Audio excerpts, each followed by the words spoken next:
Hi folks, and welcome to tonight's webinar. I'm absolutely privileged and honoured to be introduced you to a very good friend of not just mine but my family as well, Mr. Tom Big Al Schreiter.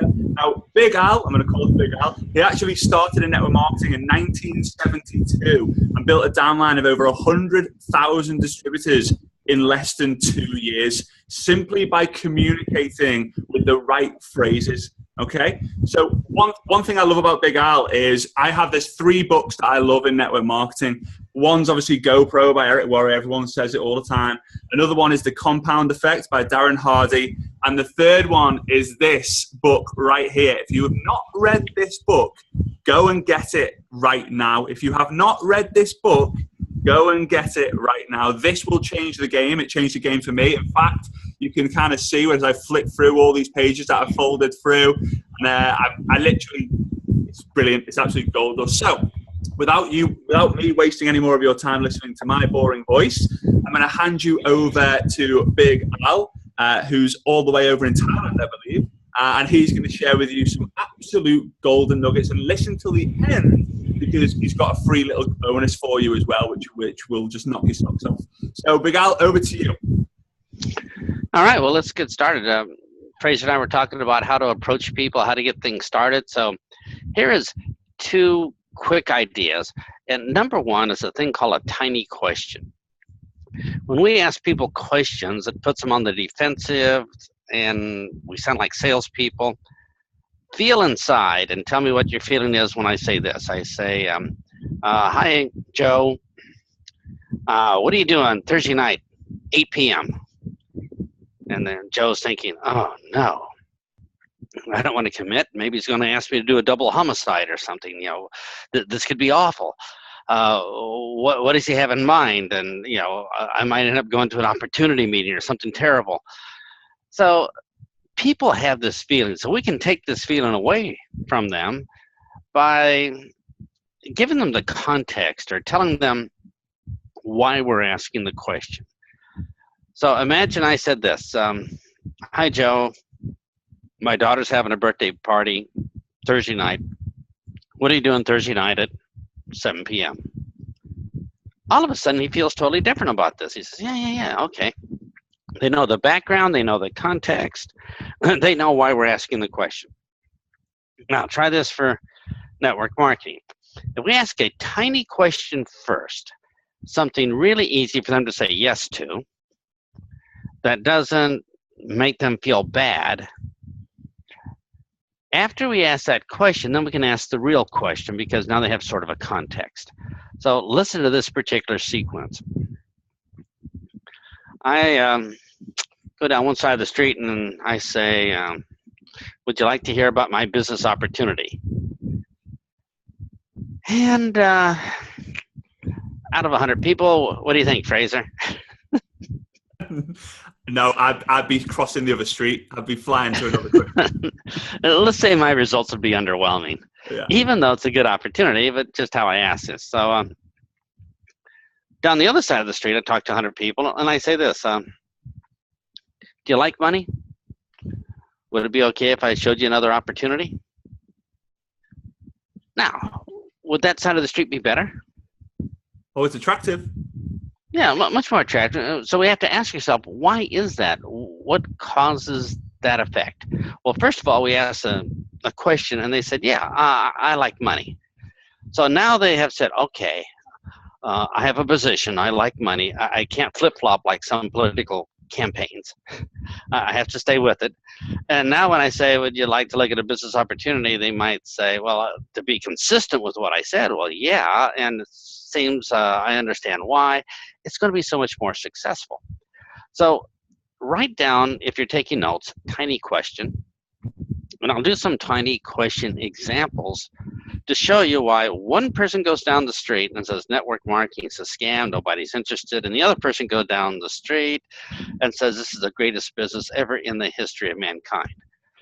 Because there's 2 types of distributors, skilled and unskilled, and we want to be the skilled ones. So let's do a couple tiny questions. For skincare, I might say, like taking good care of your skin? Well, yeah. Would it be okay if you try this new moisturizer sample? Well, of course I would. Or say, hate wrinkles? Yeah, I hate wrinkles. Would it be okay if you tried this moisturizer cream for 30 days to see if it made a difference? Yeah, yeah. Or hate laying in bed at night listening to your skin wrinkle? Oh, yeah, the noise just keeps me up. So would it be okay if we seal the moisture in your skin at night so it won't wrinkle? Well, yeah, that'd be like great. Let's talk about it. So let's do some dieting examples. Like food? Yeah. Oh, would it be okay if you could lose weight by just changing what you had for breakfast? Sounds fantastic. Or hate exercise? Hey, look at me. I can barely do the escalator.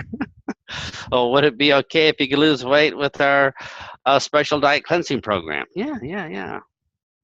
Let's say we sold some savings. You say, do you like saving money? Well, yeah. So would it be okay if you checked out? Simple as that. You sold utilities. Hate utility bills? Well, yeah, everybody hates them. Would it be okay if they're smaller? Yeah. They said, well, we could do this all night long, but let me give you the little trick to the formula. First question has to be easy, something they agree with. And then the second question, if you start with these exact 5 words, your chances of success go through the roof. As soon as you say the opening little question, follow up with, would it be okay if? So if you're taking notes, write down, would it be okay if? And if you say that phrase, some interesting things happen. Number one, the sentence almost finishes itself. All you do is put a benefit in, and it just sounds awesome. And people have an internal program that says, if anybody, anywhere, at any time says these words, would it be okay if? Yes, yes, yes, high five, totally there. Whatever you say, I'm in. And they have that in their mind before they even said the rest of the sentence. So would it be okay if is a magic sequence of words, one of the skills we learn. Now, I want you to just feel the back of your mind what happens if I say, would you be interested in, and people go, oh no, you sound like a salesman. Or, I just got involved with, oh my goodness, just fall on a sword. Or, I'm with a ground floor opportunity with the fastest growing company in health, wellness, travel, internet things. Our company founder can read up your company founder. Our scientist got an award one time and a ribbon. And yeah, it goes on and on. And people go, oh, no, no, no. So how we start is pretty important. So that would be a great start with a tiny question technique. Are there other techniques? Hundreds. But you might find this one pretty easy to do. And when you try it, it may not be quite so slick the first time. I might have had more practice. But if you start writing small, innocent opening questions and follow with your real question and have your real question start with, would it be okay if, you'll notice an immediate difference in how people respond. Because people really don't have free will. They really spend most of their time reacting to us.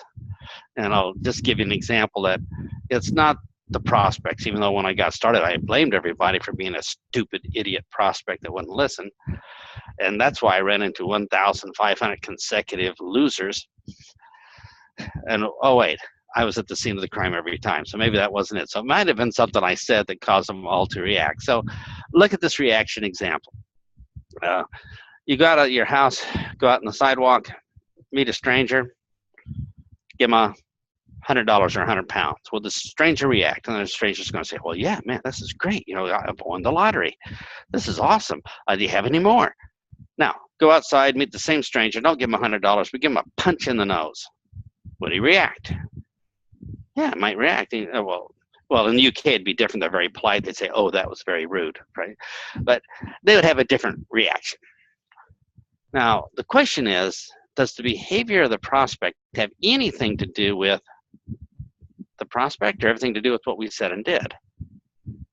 And the obvious answer is, it has everything to do with what we said and did. So if you run across a whole bunch of lousy prospects, they are just simply reacting to what we say and do. So that's good and bad news. The bad news is it's totally our fault. But the good news is we can change what we do and the reaction will be different, almost guaranteed. So let's take a look at how we can continue the conversation. You might have said to somebody, hate your job? They says, yeah, I really hate it. Oh, would it be okay if we had a cup of coffee with Frazer on Wednesday night? I said, oh, yeah, let's talk to Frazer. He said, well, what's going to happen next? He said, well, you could set up an appointment with Frazer, or they might ask more questions. Say, well, how does it work? Well, what's this deal with Frazer?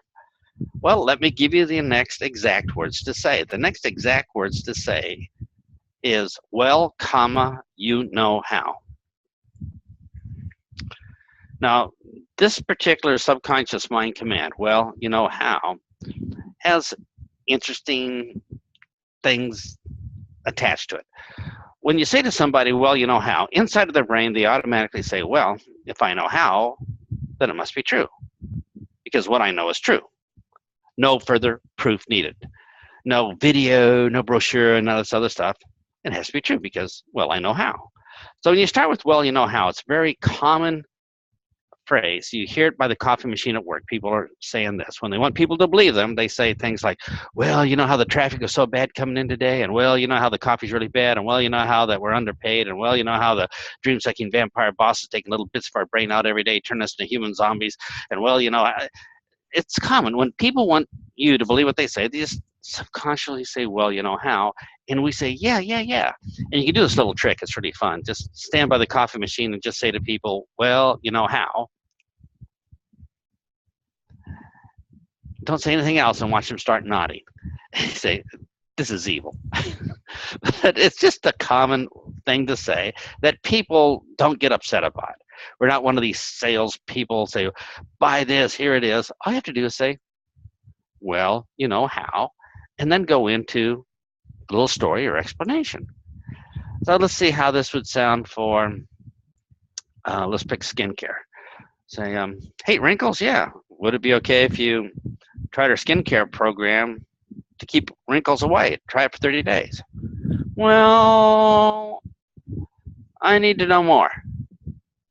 Well, you know how would be your next words. And that kind of starts you off in a very pleasant conversation, because all we're asking is we take the message from our head and put it inside their head. That's it.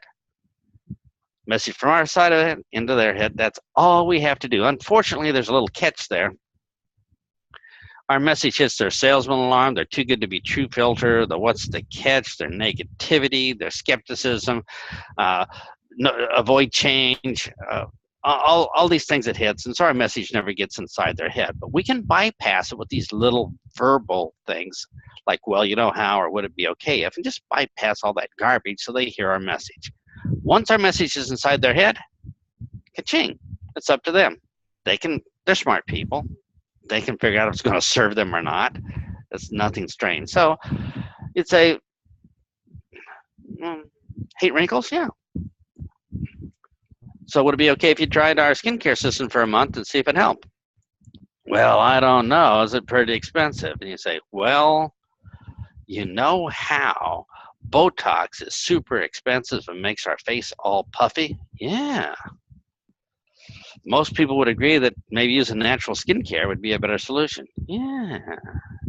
And well, you know how Botox is really expensive? Yeah. Well, most people would probably say this would be a bargain in comparison. Yeah. And we could do this about anything. Let's say, I say, hate your job? Oh, yeah, I really hate the job. Would it be okay if we had a cup of coffee with Frazer and he could show us an escape plan? Escape plan? I'd like, oh, wait, I'm not sure. I don't know this Frazer. Where do we meet him? You know, tell me a little bit more before I meet this guy. And I says, well, you know how some people don't have jobs like we do? Yeah. Frazer knows how they do it. Oh, okay. Let's meet with Frazer. So talking to people is really, really easy if we learn these verbal skills. Now, everybody can talk to people, but I think I should have rephrased it as we need to learn to talk to people correctly. I didn't hear the correctly part when I first started. I just used oral diarrhea and dumped on people. But for everybody here on the call, just using these little simple words is the best way to talk to people. We say, okay, things are going along pretty good, and they seem, yeah. And but how do I close them? Well, what do I say at the end? I said, well, you will learn in time that closing happens way before in the first 20 seconds. But at the end, you probably want to wrap things up because it looks pretty stupid at the end of an opportunity meeting. They look at us, we look at them. They look at us, we look at them. Somebody's going to have to talk. And this is really nerve-wracking for people. What do I say to close my prospect? Will I be offensive? And will they make fun of me? Will it affect our friendship? Will they try to think I'm just trying to make money off of them? Will they talk about me by the coffee machine? Will they walk on the other side of the street? And well, what if I get humiliated, rejected, embarrassed? And it's, okay. So what do you think, Frazer? Should we give them 9 words to just kind of wrap that up for them? Let's do it. No more script. Let's do it. Yeah, let's do it. All right. So here's a little 9 words. And all these 9 words do is talk to current programs in your prospects' minds. Now, prospects are just like us. They run on programs. Things are happening way too fast for us to make up our mind about things, so we have pre-existing programs. So this little 9-word sequence will tell them that we have their best interests at heart. And say, oh, that's pretty good. Giant huggathon. That means they're going to like us. And we're going to give them choices, so we're not like some of the sleazy salesmen push them in the corner. And they're going to learn to never procrastinate and does a whole bunch of cool things. Let me just give you the 9 words first. The 9 words are so, S-O, what is going to be easier for you. So when we say the 9 words, so what is going to be easier for you, at the end, it just kind of wraps things up, and it's very polite. It's not pushy. And they say, man, you have my best interest at heart. You worry about what's easier for me. It's not about your particular agenda. And I'm programmed to take what's easier. I don't want to take what's harder. So after these 9 words, and the next line right below it, write life as it is, which means that we will describe their current situation, which will be different for everybody we talk to. And the next line below that, our solution, which means we're just going to tell them that they can make a decision for our solution. I'll do a couple quick examples. So maybe they watched an online webinar opportunity video, and at the end, dead silence on the phone. Okay. Let me do this rejection for you. I simply say, so Harry, what's going to be easier for you? To continue going to work every day with the dream-sucking vampire boss taking little bits of your brain out every day, turning you into a human zombie? Or get started tonight to start the countdown to firing your boss? Oh, okay. Life as it is, our solution. Let's pick on the skincare people again. So what's going to be easier for you? To continue laying in bed every night listening to your skin wrinkle? Or to try our magic face cream for 30 days and see if you can stop that crinkly noise when you sleep? For the vitamin people. So what's going to be easier for you? To continue trying to save money and die early so you don't have to pay any money for supplements? Or to start investing in some supplements now so you can live to see your great-grandchildren get married? And so, what about utilities? So what's going to be easier for you? To continue paying the highest utility rate on the block while your neighbors are laughing at you? Or to fill in this form online right now and take your discount? So it's a simple choice. And of course, these are slightly exaggerated just for memory holding techniques, but you can be as polite or as funny as you want, depending on how close of a friendship you have with these people.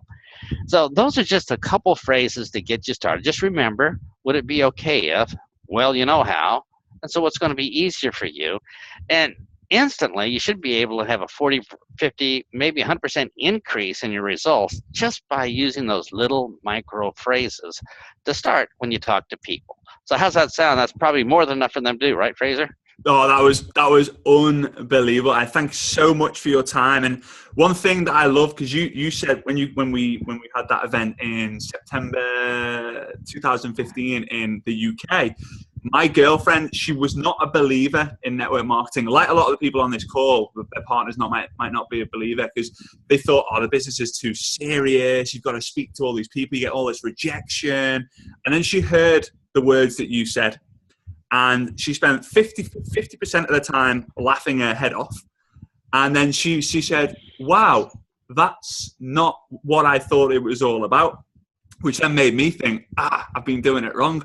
So the results that I had personally by making these little changes, and I've just written notes, have been massive. So what I encourage the guys listening today is, first of all, Big Al's got some stuff even better than what he's just shared, and he's been kind enough to be able to let you have a free download. So if you go to bigalbooks.com, that's BIGAL books, BOOKS.com/free, you're going to be taken to a page, and you'll be able to press yes, I want my free downloads. You're going to simply enter in your name and your email address, and you're going to be able to download the books. Now, what I love is Big Al comes to the UK every so often, and he does these workshops. I believe the next one's going to be in July sometime, but make sure you get the books so he can keep you posted. If you are someone who is being in my situation where your partner, your spouse, your husband, whatever it might be, does not think or believe in network marketing, do yourself a favor, go to one of the workshops and take them with you. And I can almost guarantee their outlook will be totally different, regardless what Big Al trains in his workshop. So with that, again, Big Al, thanks so much for your time. Remember, go get that book. Go to bigalbooks.com/free. And yeah, I'll see you at one of his upcoming workshops all around the world, no doubt. So Big Al, thanks again so much. Really appreciate it. Thanks for inviting me, Frazer. Nah, you're more than welcome. Thank you, guys.